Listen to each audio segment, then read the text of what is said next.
Previously on the Pavement Top 50. Song number 9, Stereo. This is a fun song. What do you think, Robbie from Grimsby? I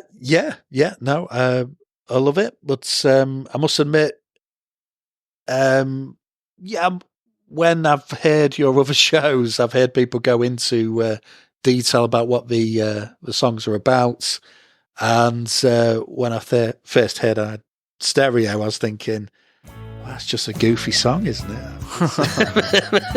So before this podcast, and I kind of see the similarities. Hey, this is Westy from the rock and roll band Pavement, and you're listening to The Countdown. Hey, it's JD here, back for another episode of our Top 50 Countdown for seminal indie rock band Pavement. Week over week, we're going to count down the 50 essential Pavement tracks that you selected with your very own top 20 ballots. I then tabulated the results using an abacus, 3 shots of Jameson. Okay, it was 4. Okay, they were doubles. Okay, I don't remember anything. How will your favorite song fare in the rankings? You'll need to tune in to find out. So there's that. This week I'm joined by Pavement superfan Patrice from Richmond. How the fuck is it going, my friend? I'm chilling hard. I'm doing good. How are you? I'm great any day I get to talk to somebody about Pavement. Yeah, me too. Yeah, but the sun, to make it even better, the sun is shining. It's 20 degrees out, Celsius. Yeah. It's nice. Yeah, so I'm going for a walk after this. Sounds excellent. I'm going to probably drink some wine and do the same. Well, that sounds marvelous. So let's get right to it. Let's hear your Pavement origin story. My Pavement origin story started in college. It was around 2008. I was a big Last FM nerd, looking at the stats every day. Oh. And I think it was really, I went through an Animal Collective phase, a big one. And I remember reading an interview with one of the guys and they name dropped Pavement. And, then I looked into them from there. Cool. I never got into Animal Collective. I tried with Merriweather. I would try with Strawberry Jam, and There's a Time and a Place, like, what's that other? Feels. That's a really good record. Merriweather Post Pavilion is where I kind of lost the plot with that band, but Okay, that's interesting then, because that's the one that I started with. yeah. Okay, so let's go back here. So Last FM leads us to the band we were just talking about, which it's already slipped my mind. Holy shit. Yeah, I think we're talking about the Jicks. No, we were just talking about the band that does Merriweather Animal Post Pavilion. Collective. Yeah, Animal yeah. Collective. So we were talking about Animal Collective because of your like for them, you learned that they were influenced or name dropped at the very least Pavement. So you then started doing research on Pavement. Correct. So where did that take you? That took me to the band, and at the time, it took me to the band, and I kind of got into their later stuff. Oh, okay. Really, a lot of Bright in the Corners and Terror Twilight. Those were the most accessible songs. Like, at that age, I was not too into the noisier side of things. That took a bit of honestly partying to figure out what the hell that was about. But I remember it's about awesome. That's what it's about. Yeah, I mean, you can't really get there in one day, though. You kind of No, of course not. It has to incubate, I guess. I feel like each Pavement album has taken me months to get into, if not years. Some indeterminate moment, a song or a guitar solo hits me, and then I'm into it now. But I remember distinctly like driving a couple of my friends home back to our hometown from college playing, I think it was Bright in the Corners, and they were just not having it. And I was like, I don't even understand. I know I like this, but like, I don't know. It was kind of like, I feel like I had to grow to like it, and that's why I still listen to it. It like sticks with me more somehow. Yeah, that makes sense. Like you say, you've let it incubate, right? hmm Yeah.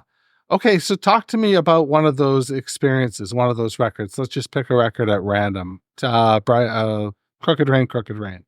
So what was that experience like getting into that record?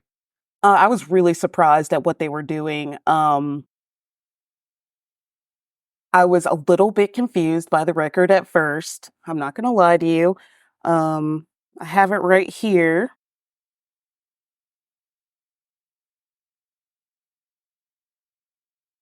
Unfair. Damn, that song rules. So many good songs on this album. I think this one definitely grew on me, especially after seeing them live and how they nail Unfair. Like, I don't know, I'm still working on my appreciation for that album. I don't think I give it enough respect. Oh, you should definitely give it a spin next time you're in the mood for Pavement. Oh, for real.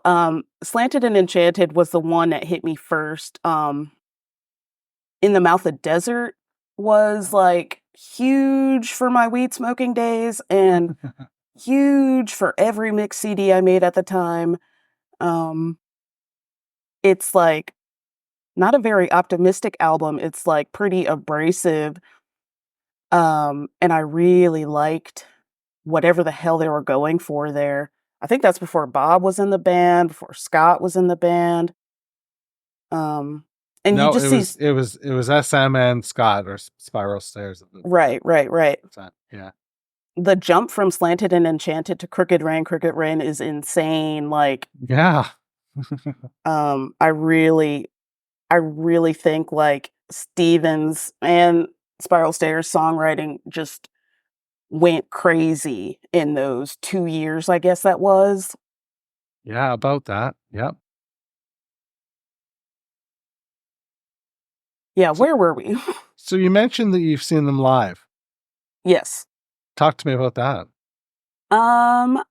So I started digging them in 2008, and I guess the first reunion was in 2010. So me and a couple of my friends drove up to New York City from Richmond, Virginia, to see the Wednesday Central Park show. Very cool. Yeah, that was the one that almost got rained out. Um, Steven had to announce like they were taking a break for lightning, and people started booing, and he's like, "Sorry, we want to live." And I'm like, "Fair point, fair point." But Oh, this is a big deal for us. the Central Park show was spectacular. It was my first time seeing them live. hmm You know, I regret not buying tickets for each of the nights. Me too. Me too. I learned from that mistake. I was too broke anyway, but like when they came back 10 years later, 2020, 2021, that 2022. okay, yeah, Yeah. 2022. I seen them since I saw them once. I saw them 10 times since then. What? Those, yeah, I know. On these runs that they do, like I bought tickets to every night in Brooklyn. I went to the Iceland residency. Did. I did. I had to. Like, I had to, wave my credit card in the air and fucking charge it. That's right. I definitely went into a significant bit of debt, but like totally worth it. I think I've Tell me about it. Tell me a little bit more about that. um it was amazing. There was one night in Iceland where Bob was like, "This is a really good night. We're a bit electric tonight." And it was the best set I've ever seen them do. Um, I don't know. I loved it. It had, there was like a music walk around Reykjavik and Spiral Stairs, and Bob joined us. And actually, Steven's daughter, Sunday, was there too. Oh, how It- cool is that? It's so cool. I I was starstruck by her. But it was kind of interesting that I met her before Steven. He was very he was very elusive in Iceland. I don't think anybody ran into him. I think it was, not having it. But in Brooklyn, he hung out every single night. I talked to him several times, you know, cried my eyes out after. It was great. What do you talk to Stephen Malkmus about? Oh my God. He was wearing a shirt from this meme account. We talked about how he's best friends with this guy who runs a successful as an Instagram meme account can be. We talked about his shirt. I was just similar to now, did not know what to say, was so stoked. I lit a cigarette, or I tried to, and took a bunch of pictures with him. Oh, I think, we talked about one night I gave him a little shit about how the set was a little sloppy. I'm like, oh yeah, that's one for the record books. And he kind of laughed. It was cool. Making Steven laugh. I can't even believe it. oh, that's very cool. And it's Yeah. also a good band name, Making Stephen Laugh. Whoa. Oof, love it. Yeah. Well, Patrice from Richmond, should we get to track number 8? I think we should. All right, we'll do that right after this. Hey, this is Bob Nastanovich from Pavement. Thanks for listening. And now on with a countdown. 8.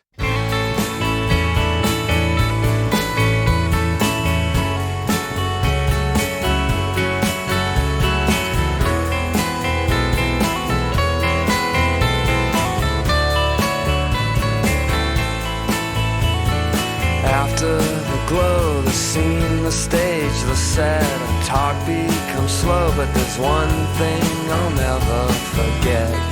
Hey, you gotta pay your dues before you pay the rent. Over the turnstiles and out in the traffic, there's ways to live, and it's the way I'm living. Right or wrong, it's all that I can do.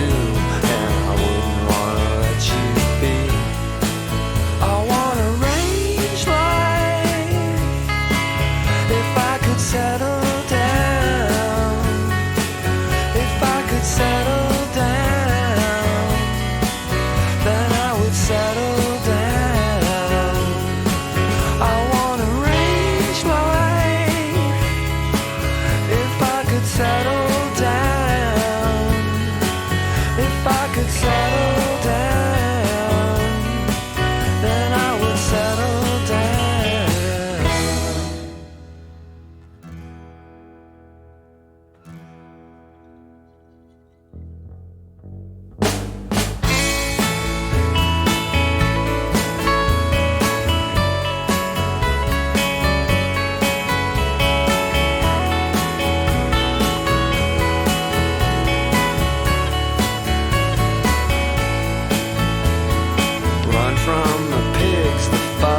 Cops, the heat, pass me your gloves. This crime, it is never complete until you snort it up and shoot it down.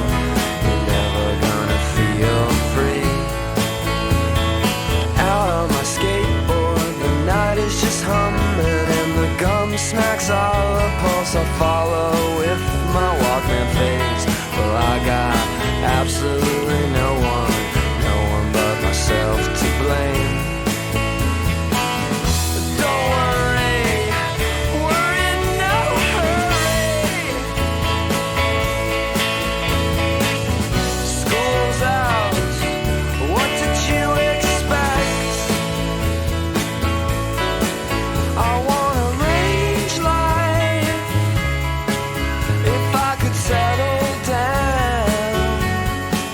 If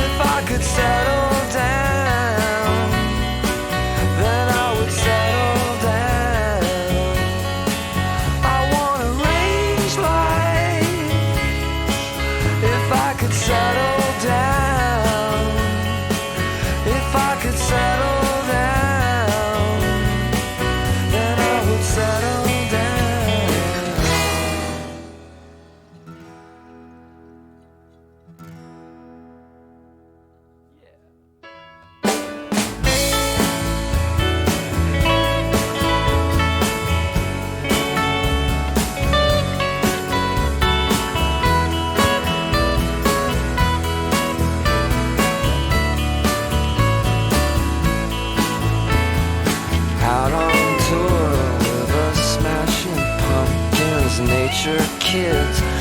They don't have no function. I don't understand what they mean. I could really give a fuck. The Stone Temple Pilots, they're elegant bachelors. They're foxy to me, are they foxy to you? I will agree they deserve absolutely nothing, nothing more than me. Dreaming, dream, dream, dream, dream, dream, dream.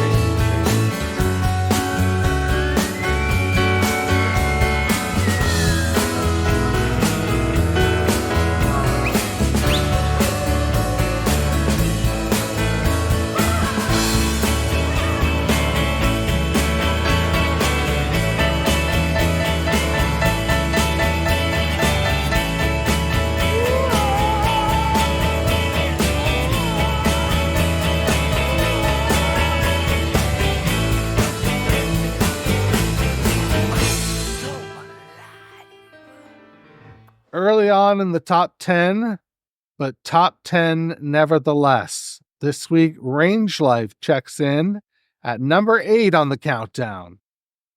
This song is near the top of the list for Pavement songs that make old JD weepy. Mm-hmm. How does it make you feel, Patrice from Richmond? It makes me feel nostalgic. Yeah. Dripping with it, isn't it? Absolutely. Dripping with nostalgia. You know, Malcolmus was around 28, 29 when he wrote this, and you can just hear him wondering what the hell he's doing. Yeah. What do you think how do you think he's doing that in the song? What are some examples, do you think? You know, the line about drugs. It kind of just feels like you're at an after party looking around, wondering what the fuck you're doing. Because either you can go to bed at 11 o'clock and have this life, this productive life, or you can kind of party all the time and, you know, kind of like, I just feel like that's the age where you kind of don't know what the hell you're doing. Yeah. I still relate to it, funny enough, though. I really do. Oh, yeah, yeah. Like it hasn't grown out of style for me at all. No, it's not. I think it was one of those songs that I listened to too much and I forgot how much of a great track it is after overexposing myself to it. But it really is lovely. It sounds so California, and I think if you want to put Stephen Malcolmus's personality in one song, this is definitely one of them. I feel like you get a really good idea of what kind of man he is. Oh, wow. I love it. I love it. As she takes a sip of wine. I'm drinking Lambrusco. I'm obsessed with it. It's chilled red dry wine. It's like opposite Riesling. It's delicious. And it's sparkling, so forget about it. It's like pop. Yeah. Or soda. Sorry. Oh, is that what you're on the pop? Well, we say pop here. I always say soda, but whatever. I Pop is see fun. more of the world than they do. So number 6 on the countdown. Number 8 rather on the countdown, Range Life. What's your relationship with the song? At this point you've heavily alluded to your relationship to the song, but I'm wondering if there's more to it and when it first connected with you. Were you know, what did that look like? I'm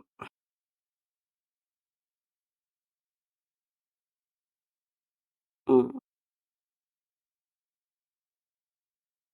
really sure what to say. Like, I love the track. It kind of was the song where he slags off and talks shit about a couple bands, and definitely one that I would share with people who did not like Pavement, and I got a few converts. Um, I've just been really thinking about it since, you told me that that was a song I was given. I'm like, okay, interesting.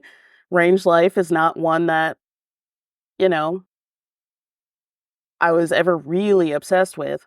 Oh, wow. It's lovely. Like, I love the song, but, you know, And yet here it is, like mm, with your cohort sitting at number 8. It's, well inside the top 10.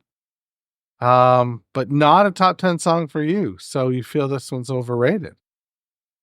I never said that. No, no, no, Oh, no. no. On the rankings, On the rankings.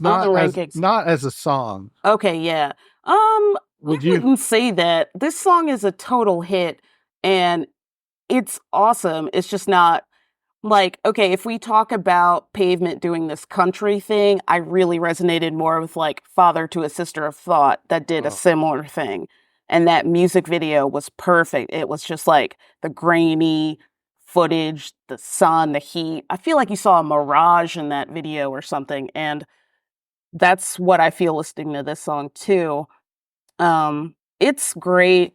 I would have to see what's going to be 1 through 7 before I say if it's overrated or not. It might be just right.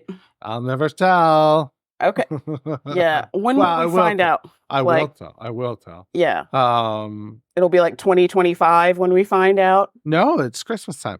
Okay. All right. Yeah. So it runs for the whole year. Cool. Yeah.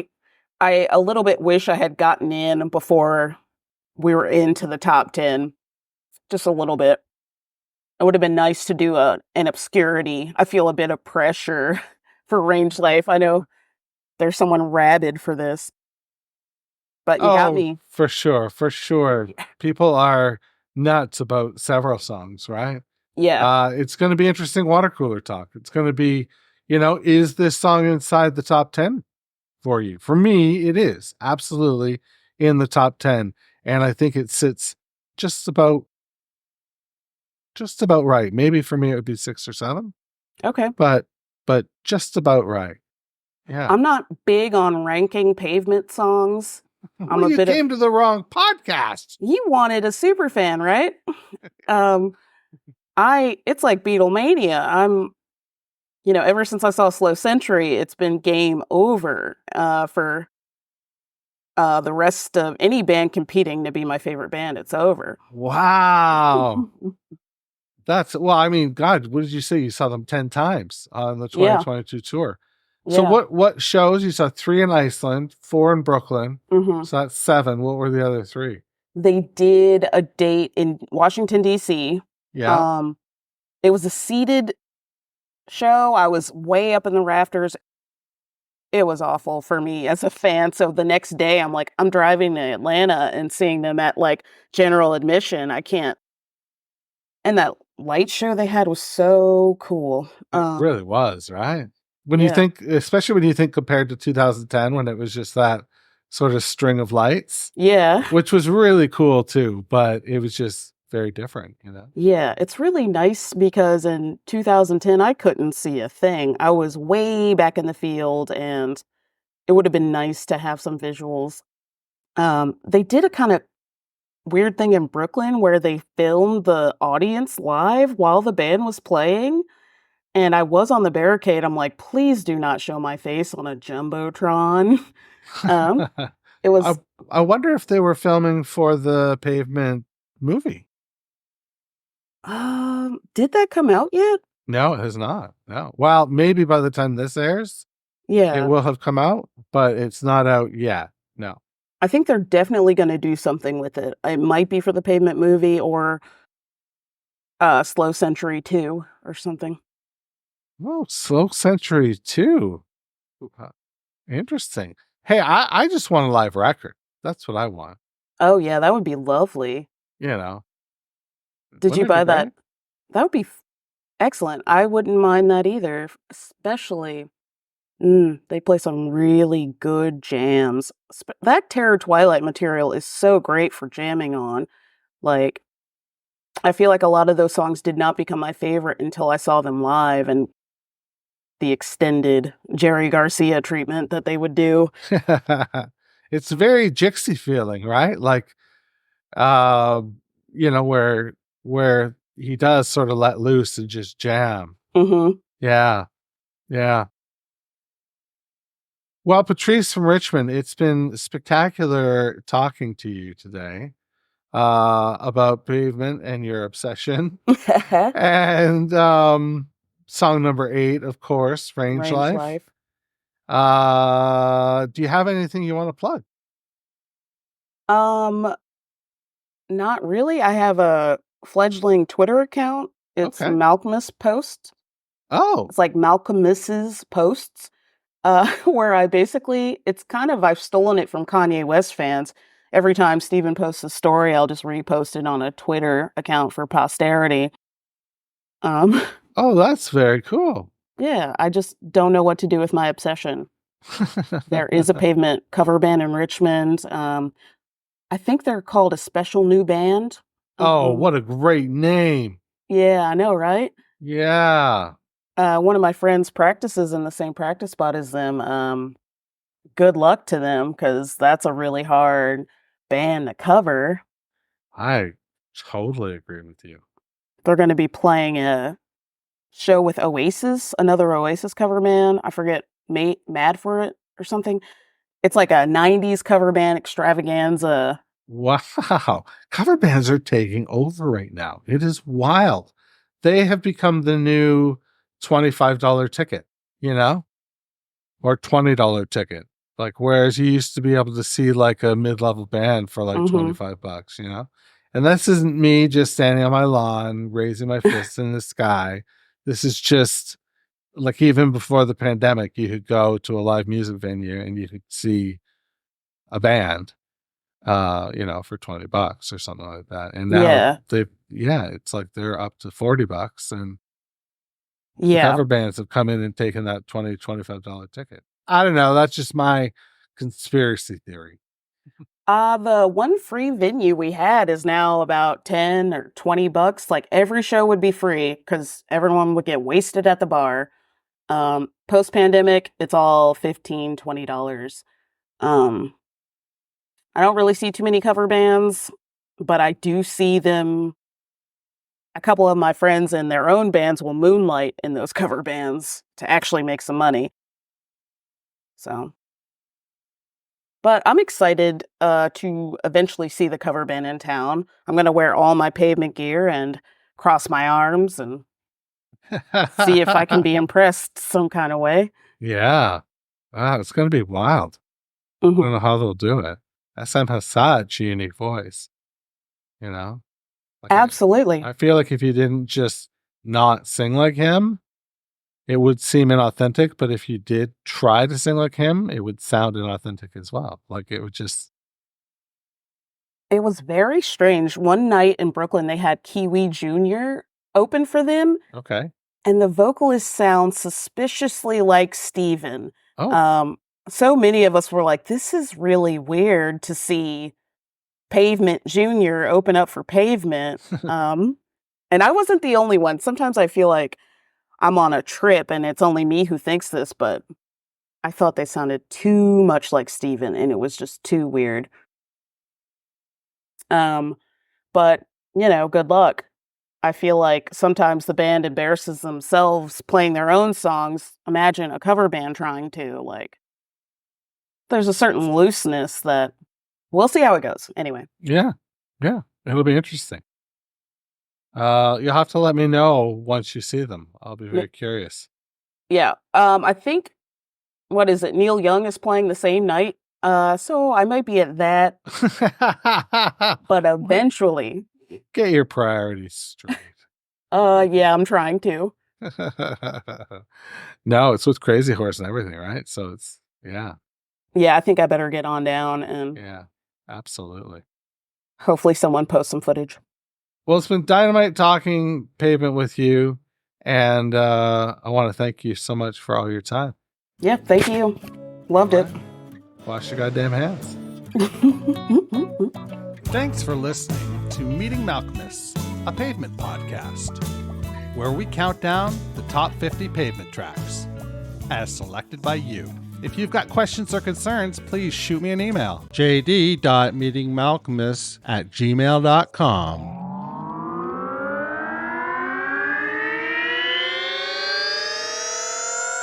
To podcasts and such.